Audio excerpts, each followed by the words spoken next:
Hello అండి. మనం చాలా ప్లేసెస్‌కి వెళ్ళినప్పుడు ఫోటోలు తీసుకుంటాం. లైక్ టెంపుల్స్‌కి, కొన్ని స్పెషల్ ప్లేసెస్‌కి వెళ్తా ఉంటాం. అలాంటప్పుడు బ్యాక్‌గ్రౌండ్‌లో చాలామంది పడతా ఉంటారు. అది ఎలా రిమూవ్ చేసుకోవాలో ఇప్పుడు చూద్దాము. ముందుగా ఇన్‌స్టాలోకి వెళ్ళి స్టోరీ క్లిక్ చేసుకొని మనం ఫోటో సెలెక్ట్ చేసుకోవాలి. సెలెక్ట్ చేసుకున్న తర్వాత పైన 3 డాట్స్ ఉంటాయి. అక్కడ వెళ్తే ప్రింట్ బ్రష్‌లా కనబడుతుంది. దాన్ని క్లిక్ చేసి రిమూవ్ అని వస్తుంది. రిమూవ్‌ని కూడా క్లిక్ చేసి రిమూవ్‌ని ఆల్రెడీ అక్కడే టైప్ చేసి ఉంటుంది. తర్వాత మనం ఫ్రమ్ బ్యాక్‌గ్రౌండ్ పర్సన్స్ అని క్లిక్ చేసి డన్ అని నొక్కితే అది మనం ఒక 2-3 సెకండ్స్ పడుతుంది బ్యాక్‌గ్రౌండ్ అరెస్ట్ చేయడానికి. అయిన తర్వాత ఫుల్ క్లీన్‌గా వచ్చేస్తుంది. చూసారా పర్సన్స్ ఎవరు లేకుండా వచ్చేస్తుంది.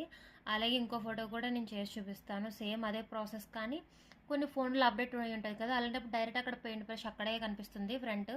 నాకైతే ఇంకా అప్డేట్ అవ్వలేదు కాబట్టి అక్కడ 3 డాట్స్‌లోకి వెళ్ళి నేను చేశాను. చాలా ఈజీ కదా బ్యాక్‌గ్రౌండ్ రిమూవ్ చేయడం. యూజ్ అవుతది మీకు. ఒకసారి ట్రై చేసి ఎలా వచ్చిందో నాకు కామెంట్ చేయడం మాత్రం మర్చిపోకండి.